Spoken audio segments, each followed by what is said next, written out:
Hello, ka YouTube ente teng masai na chibai kon buka he. Tuni na Eimi te lakadi nga naupang gymnastics siam kigen tam ngel keima le khat holimpi le chia amina ile sangte china min to hi a min ton kha Emily Mantansang hi ama tan chin kimzo ama donguti ziakin kha eni gen lok ke dinga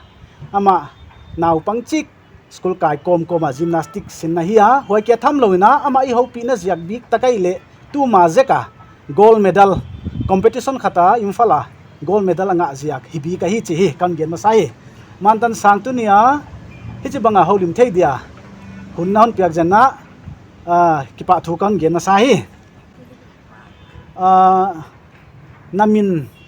napian kum nanule pa min chi te hon gen khom vele mo kamin ahihleh Emily Mantansang kapa min ahihleh Robert Songchilian le kanu min ahihleh Veronica gin kipa hoi ma ai le napian kum le tua kum bangza pha chi bang wana tu le la nalai sim za mo class bangza tan sin chi ten gen ma savele no ne na ke 2007 March 21st tua tulel in Little Flower School class 10 kasi Little Flower School Imphal class 10 sinlel hi ama hi lai sim kom koma gymnastic sin je la hi chi kha igen no mai ai le tu ma deu na competition khat gymnastic to ki sai hoya gold medal nga chi kha iza ki kon ki pa pi chi kon gen masa hoi bang chi bang competition hi bang chi na gold medal na la khana ya chi kha hon gen vele competition kani northeast northeast state te invite na hiya hai to this year achu Meghalaya team te chon paiwa dang te covid jakan pai thi lo chin haya kha Shillong team te to compete haya gold medal la under 17 age group under 17 age group mo ai le gymnastic kichi kha bang chi bang hi chi bang za bang oma chi bang kung fu chi changa martial arts tam piom hi mo wai dan de na chi tuam mi gymnastic kha gymnastics type 7 ta mention artistic gymnastics kichial mention aerobic gymnastics kichial mention acrobatic gymnastics kichial mention trampoline gymnastics kichial mention par tumbling kichial mention has parkour le mention has rhythmic gymnastics tam piom mai vele mo ko wa thei lo te ding in hi thei na hon be la pa en tu te din phatu ma din ka ging tai ai le nang bang chida na gymnastic na lunglut kha jen na hi game first hachu gymnastics lunggulh masalo contortion flexibility lama lut masa kalom khan hoi in flexibility kon hi pizel engine hoya but lunggulh nga hai so covid lai 2021 Tokyo Olympics on hi mo hoya kha Olympics ha gymnastics en khai nga hoya but lunggulh nga ai le chu Olympics pen nang hon ham thon tu chinai vele male thupi ma hi jibang hi line chi hi ama atuam ma khate hi Eimi hi akigen akiza tam hol kia tulel lena abik takin paite kampau nazil pi om hi ai kele nang sanga senior zo ana om na the om hi Eimi chu omlo hilele ke sa junior zo an tel thak chu Eimi chu omlo hilele tha te chu om hoi ma me ai le mo gymnastic zilli chi kha taksa soi joina chi khat hina ko izual tale namu dania prospect omna sa hiya tu nung chianga professional gymnast dan khonga dina omna sakna jak te han gen vele gen da na khilo chi belmo tu nung cha zil tau zil na som hiya zil tau hile banga a prospect omna sak dan kha zil tau da chu na mo at least Olympic tan chu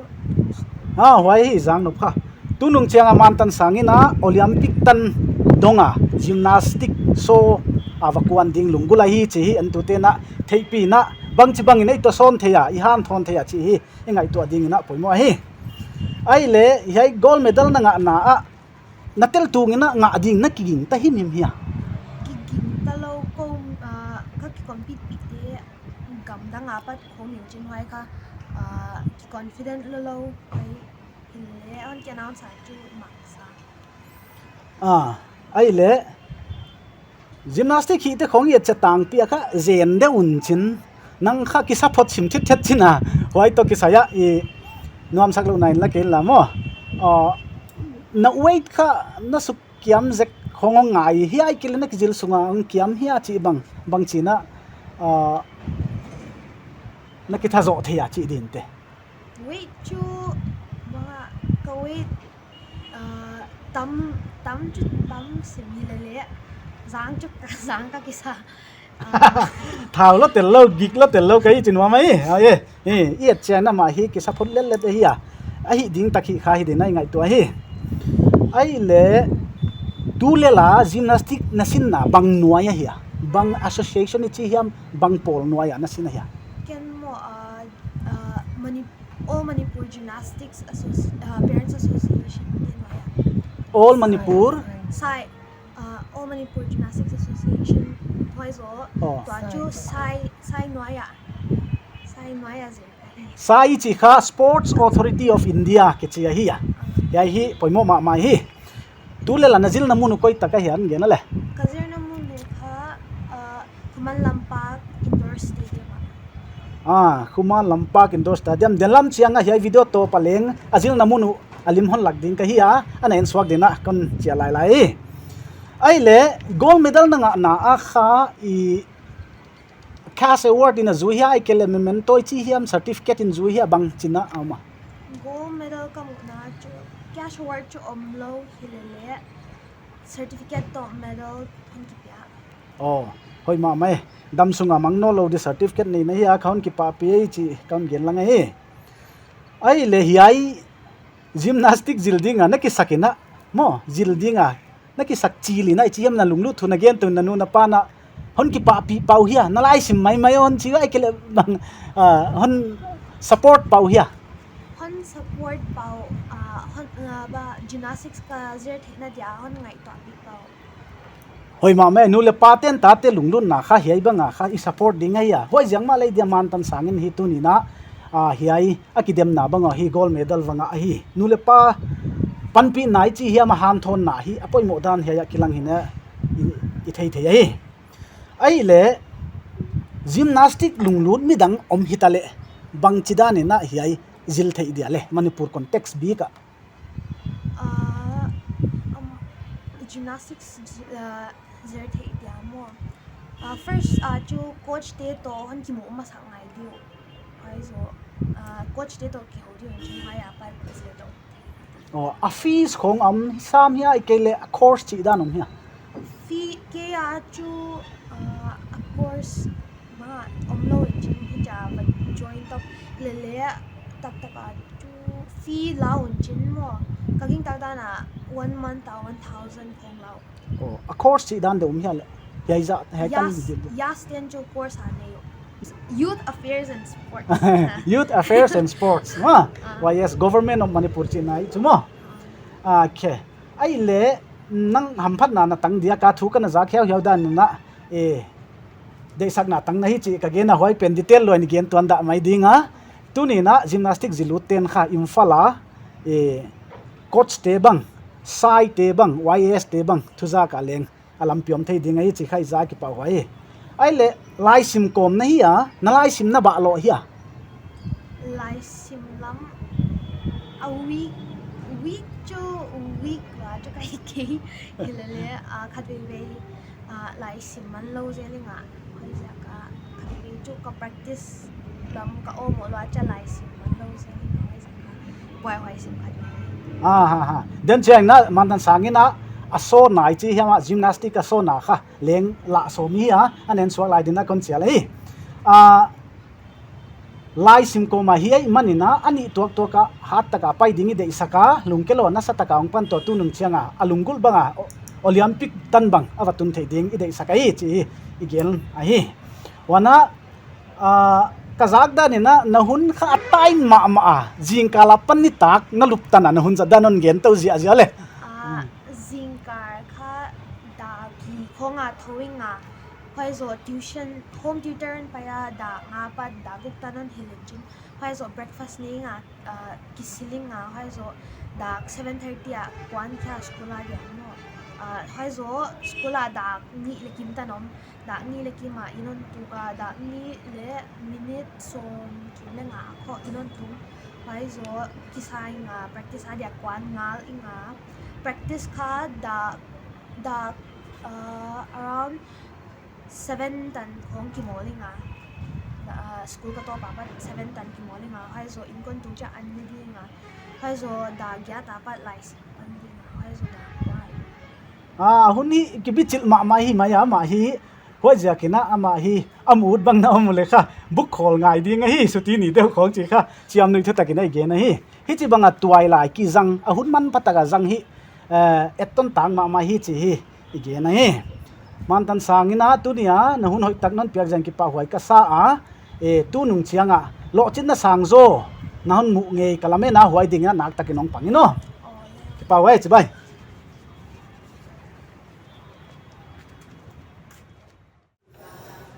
ole tuna Emily Mantansang ina gymnastics so na hun nei de ya en tu te wai an dia na ki ging de na kan chela hi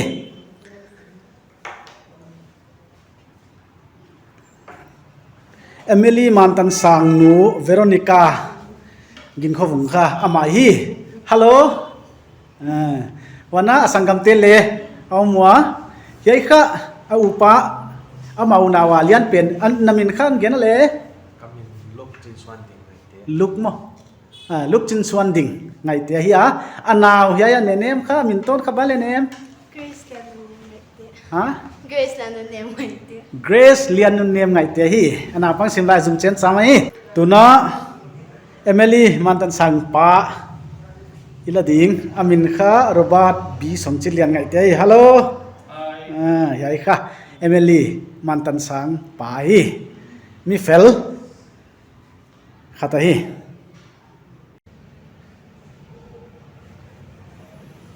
tuai mu lel Emily Mantansang ya gymnastic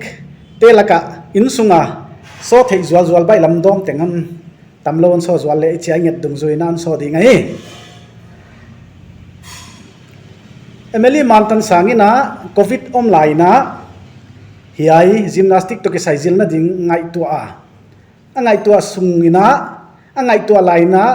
trainer te ai kele coach te kyanga va paina et hiat na trial aneya trial ane chiang ina amau leng flexibility khong anen hiai manuna siam thei ding chin thei ding hi o chi na to ka hon hil ki dingu a chi nunguna hi thei ding chin na hil ki ko chana zil khadan hi ai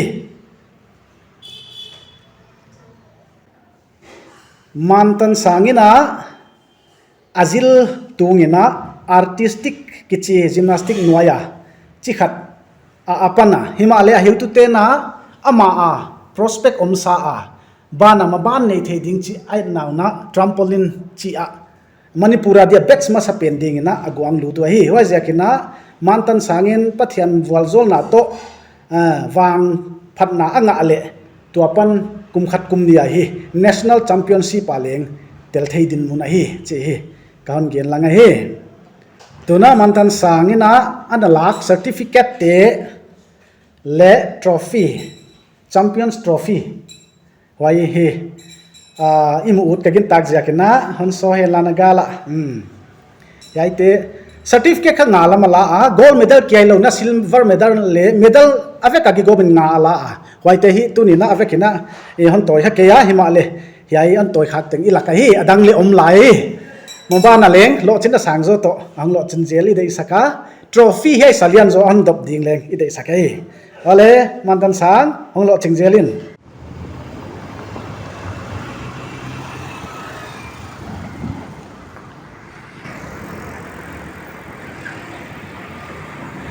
Manipur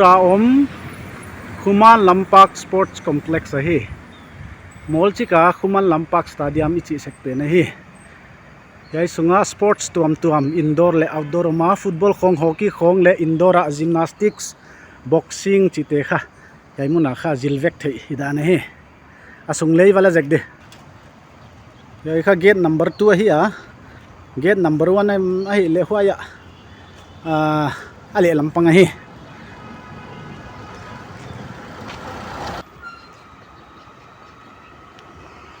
tu nga indoor stadium lam cover ud dewi jakina ya indoor stadium omna lam yan deudi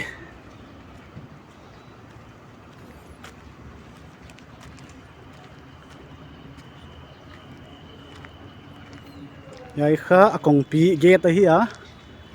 waya atunga liatalian mai na indoor stadium chi agelwa hi yai kha manipura dinga indoor stadium lian pen a hi pot pe ma hi indoor stadium ai dungzoi na boxing khong gymnastic khong kimol namuna hi taekwondo competition khongom chiangin le yai sung ajang sekwa hi asung lami van jak de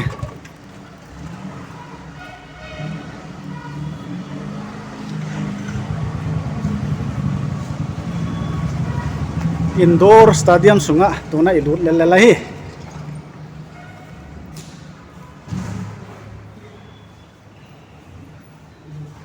ya le ulal no analut hina yaimun he indoor stadium sunga hi manipura dia indoor stadium lian pen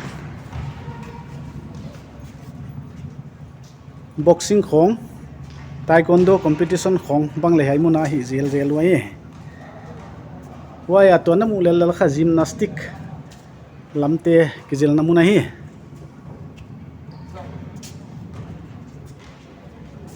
manipurin hi bang stadium hoita ka nei hi khan to pi ma national level international level a kimol mi te thei pa ka thei na zia kha hi chi bang infrastructure ane zia ka hi ichi lo thei ke ya hi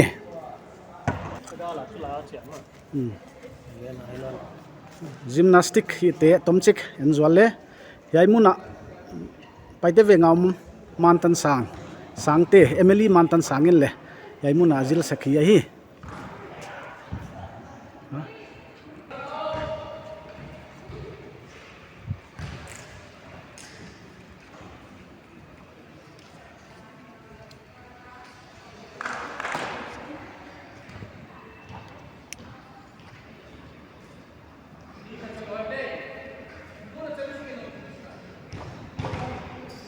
warm up a ball pol bang om lai tak wa hi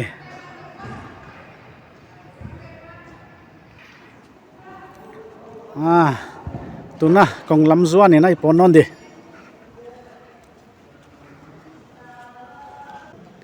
tunin ka YouTube channel em tu te teng to ki pa thukon gena ana subscribe khana lo ten subscribe pa like share comment chi te apoi mo bang zela hon na pyak sak de na kan gena bye bye